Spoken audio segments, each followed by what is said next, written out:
I guess you had 6 guys coming into camp that were definitely veteran guys, and just how do you feel like the competition played out during camp and then into this first game? I think the competition has been real good, and they responded really well, and they've given us all they got to give. I think we're going to be ready to play, and they've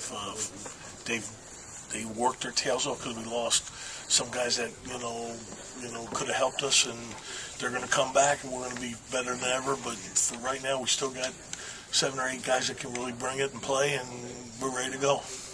Big change on the depth chart was Feliciano now starting at right tackle over Chantrell. I guess talk about Feliciano and what he did during camp.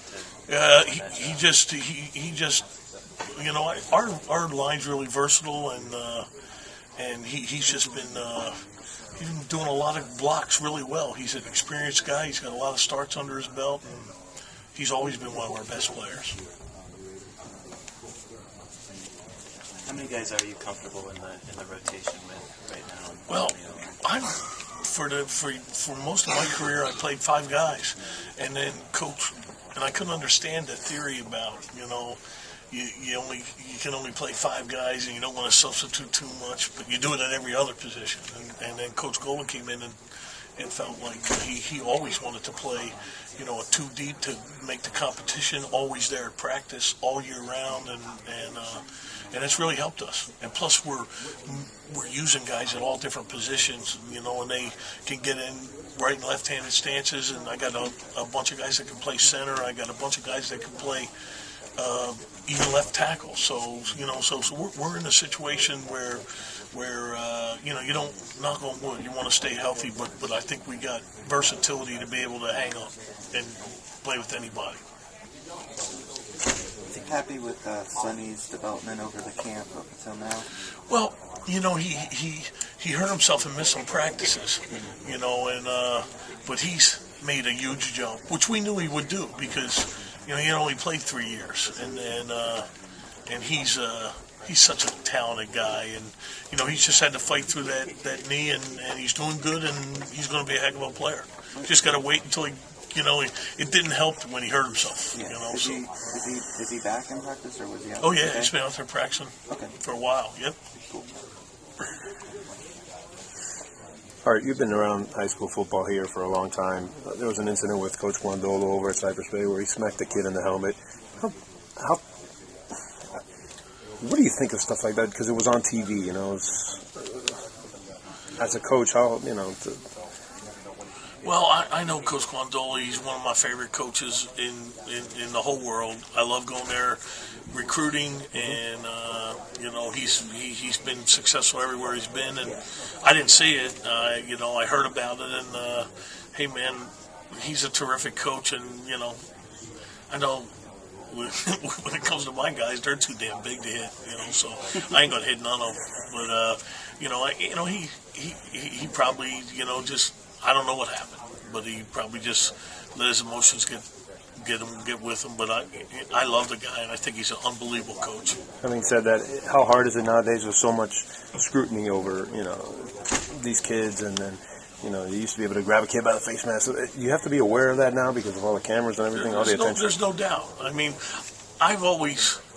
might yell at a guy, but I've always been, from the school of.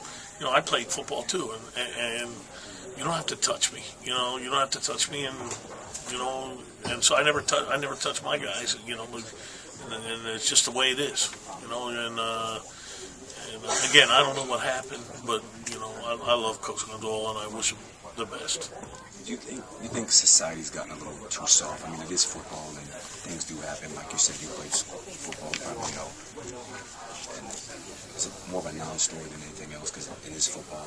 Society's gotten too soft. Well, I don't think it's a story, but people make it out to be whatever they want to be. It's the way it is. It's the way it is. But society's getting soft. I don't know. I think we've made a super race of football players. You know what I mean? These guys are the biggest, strongest, baddest dudes ever. I never seen guys bigger and stronger. I look at my offensive line every day, and they're athletic.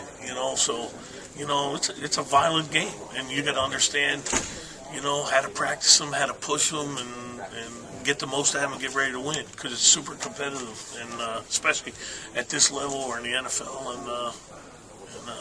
I really think if you think about football back when I was playing till now, it's amazing with computers and nutrition and conditioning and everything. Everything is advanced to form guys, and guys have gotten bigger and the food's gotten better. So you got a super dudes out there. I don't know if I could compete. I played and I thought I was a pretty good player. I don't know if I could compete nowadays. All right, 30 years ago, obviously you're part of a pretty special team. I want to ask about Howard. Can you place him in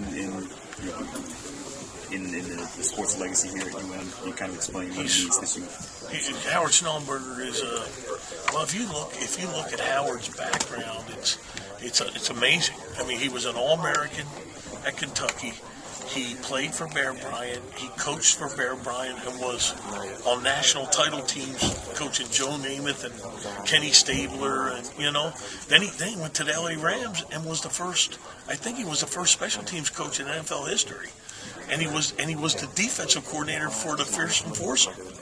So then he goes to the Dolphins and they go undefeated. He's the offensive coordinator. I think this guy's a pretty good coach, man.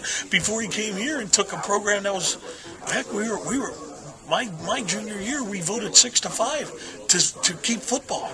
We were going to drop football, and he took it from there to a national title. So, I mean, the guy's an unbelievable coach, unbelievable recruiter, thorough, organized. I was lucky as heck to GA and learn under those coaches and him, and to see what he did with this program was amazing to me.